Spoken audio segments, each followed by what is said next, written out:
Chair, yung nabanggit nyo lang kanina na pwede palang i-request sa DBM na mailipat yung project dito sa rainwater catcher. Ano po yung i-give up na project ng MMDA para po dito sa rainwater catchments?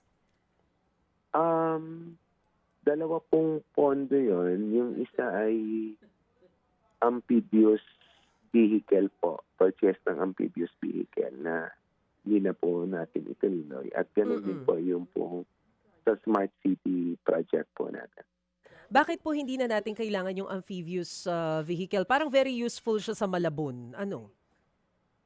Well, unang-una po yung naiprograma po ay um,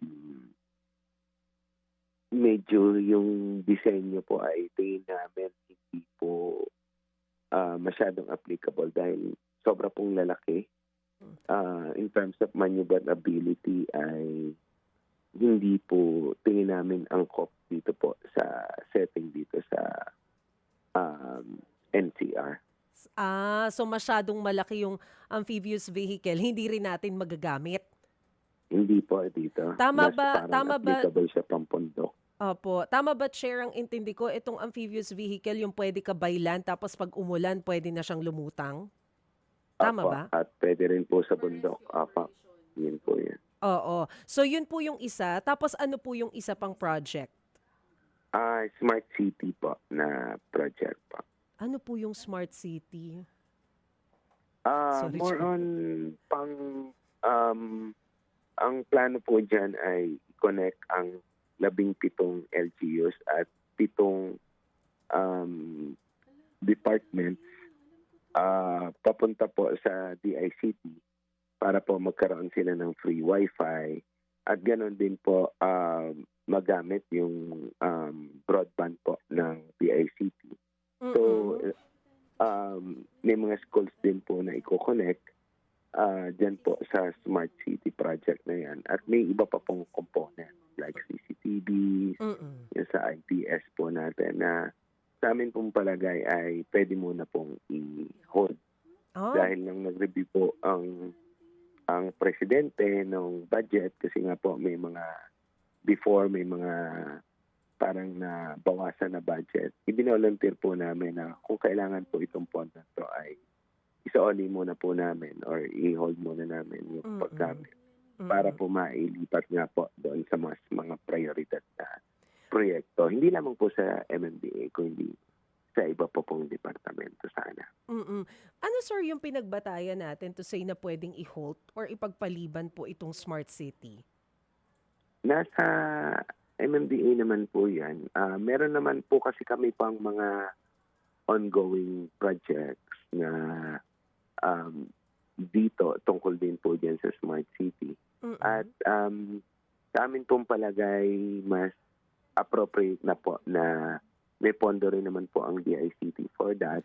So I parang ang ano po see. namin ay Mm-mm. siguro po DICT na lang po yung mag-implement rather than Mm-mm. kami.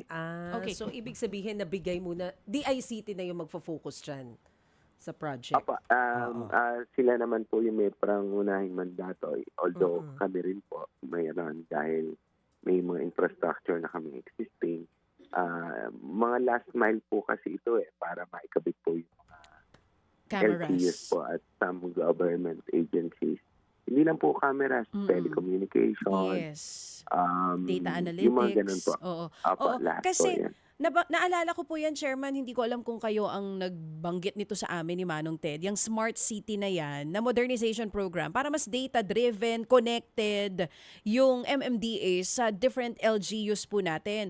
And maganda yung adhikain itong project na ito kasi makakatulong po sana ito sa traffic, una na, maging dun sa mga halimbawa areas na binabaha na madaling mas makikita or even dun sa pagresponde, dun sa mga kailangan pong puntahan na ng mga areas na mataas na rin po yung tubig. So matutuloy pa naman po ba yan this year? Apo, Pero sa DICT ma'am, na ito, may pondo na doon kahit pakunin natin yung pondo sana dito at ililipat natin for catchment system. actually, sa ngayon po, meron naman po. Pero it's with the ALG na po. Yun sa kanila pong 911 Emergency Center na halos pareho rin po i-connect yung Okay. mga LGU sa National Command Center po ng DILG. So, wag po kayo mag-alala. May matutuloy po naman po yan. Although sa ibang department na po. Mga kapatid, brothers and sisters, saan ka pa? Dito na tayo sa totoo.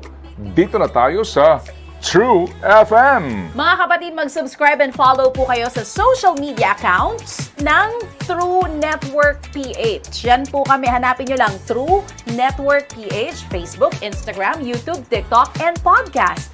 Mapa Apple or Spotify man yan, mahahanap nyo kami. Lahat ng mga napapanood at napapakinggan nyo po sa programa, nasa social media accounts namin yan. So, paano mga kapatid? See you sa social media!